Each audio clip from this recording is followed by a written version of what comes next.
A mí me tocó investigar qué es género discursivo.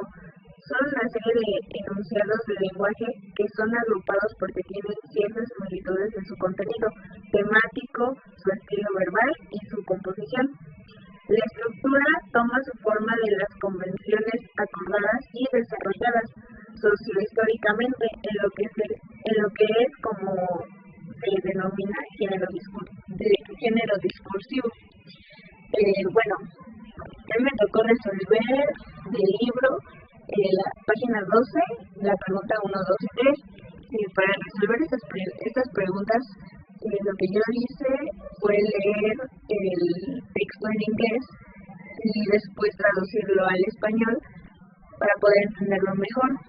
También las preguntas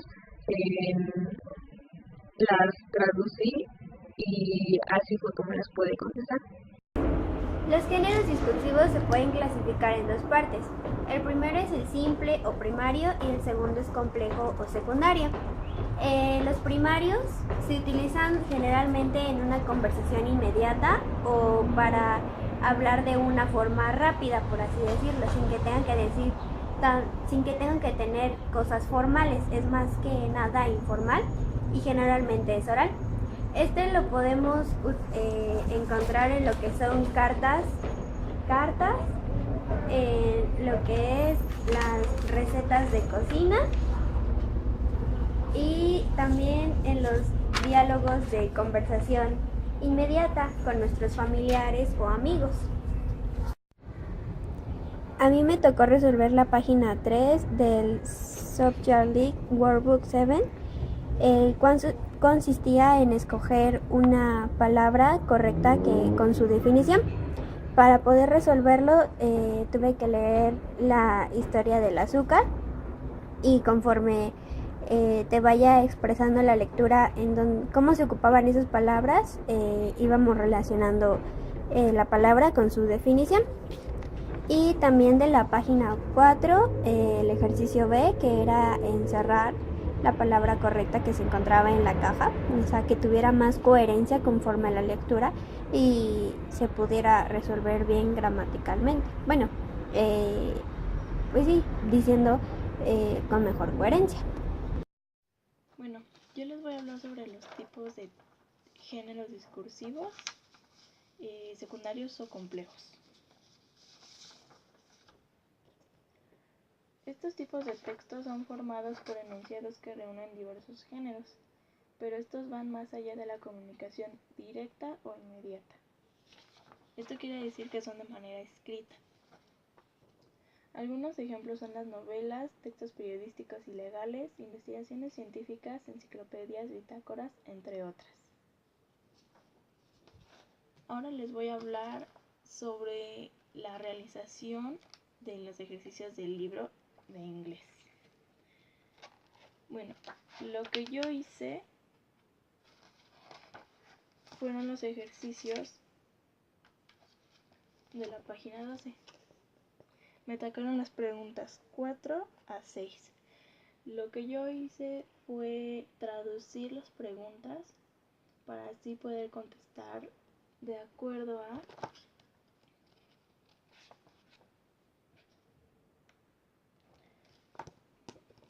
la lectura del azúcar. Y conforme a la traducción, estuve traduciendo también algunos párrafos para poder acercarme más a la respuesta acertada. Bueno, eso es lo que yo hice de mi equipo. Hablar sobre las características de un género discursivo, las cuales voy a presentar 10. A continuación es el hablante o enunciador. Se debe tener en consideración cada una de las características que se describen a continuación a fin de que el mensaje sea comprendido por él o los destinatarios. Singularidad y pluralidad. Un género discursivo tiene características que lo distinguen y oponen de los otros géneros discursivos.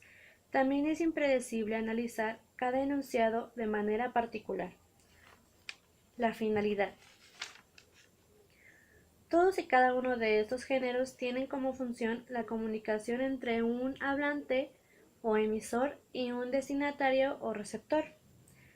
Tipos de géneros discursivos. Se pueden clasificar en varias formas. Dos de ellas son géneros discursivos escritos, también llamados géneros discursivos primarios, y la segunda, géneros discursivos orales. Esquemas textuales. Hacen referencia al tipo de narración que utilizan. Algunos pueden acudir a la utilización del diálogo y otros pueden utilizar la descripción entre las narraciones. La clasificación.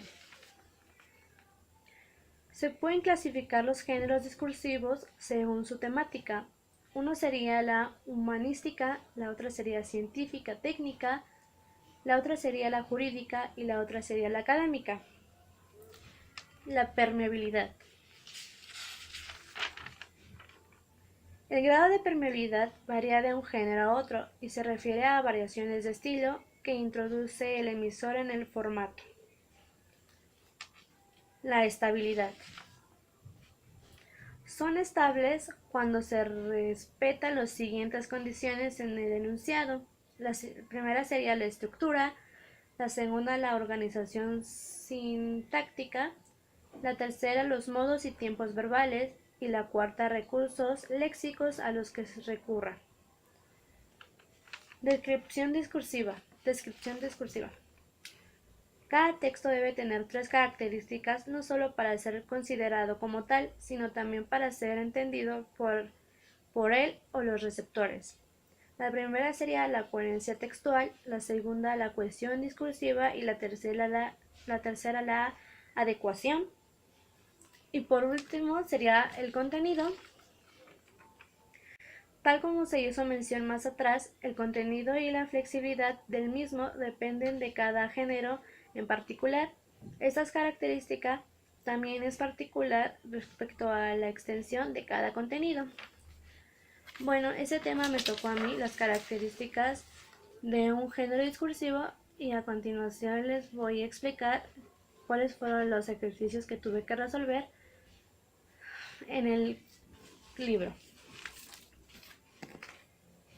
Me tocó resolver de la página 12 la pregunta 7, 8 y 9, la cual la hice primero. Lo que hice primero fue traducir las preguntas al español para poder entenderlas y con eso traducir también este texto que está aquí para poder contestar las preguntas. También me tocó contestar la página 13, la cual también traducí primero todo lo que se tiene que decir.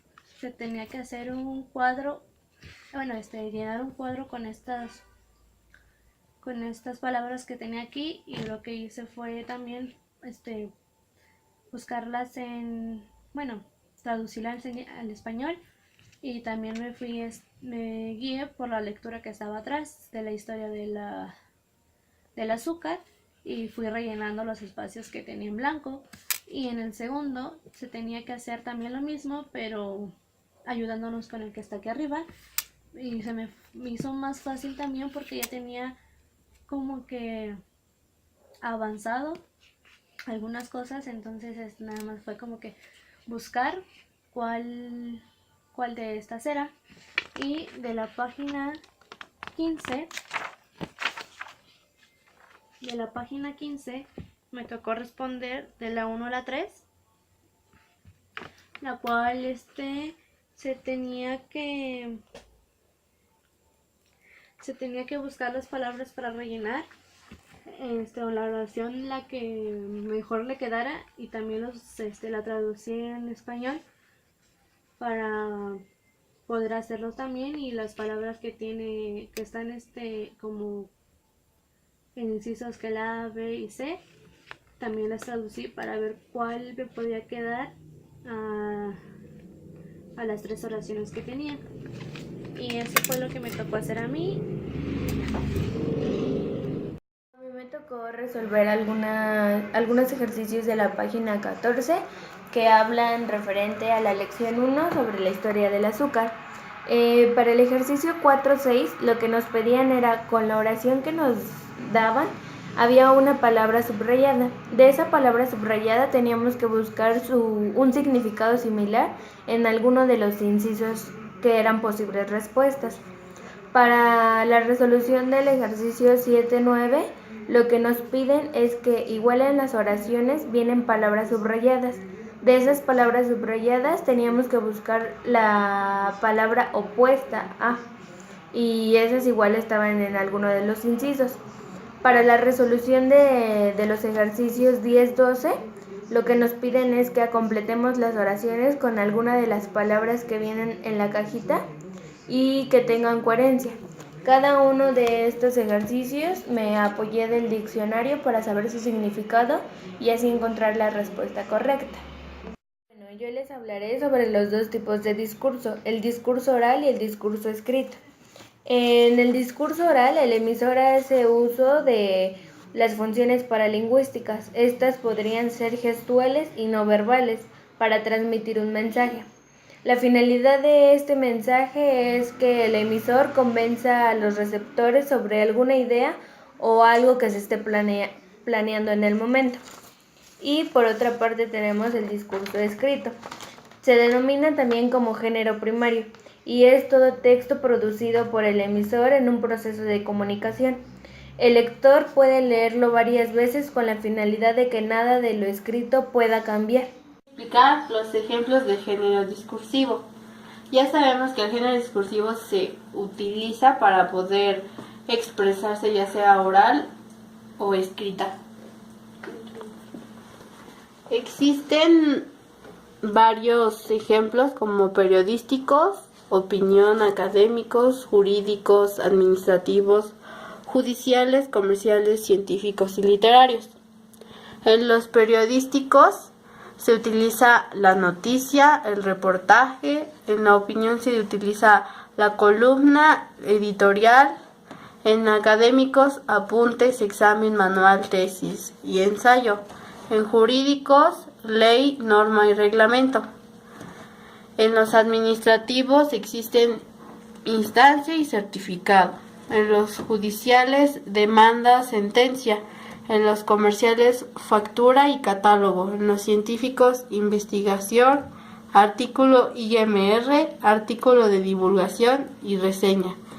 Yo realicé la página 4, el inciso C y D, en el cual tenía que leer la lectura de la página 10 y 11 para poder contestarla, en el cual tuve que, en el inciso C tenía que ver de cuál de las palabras que estaban subrayadas tenían el error, que no le daba el sentido a la lectura.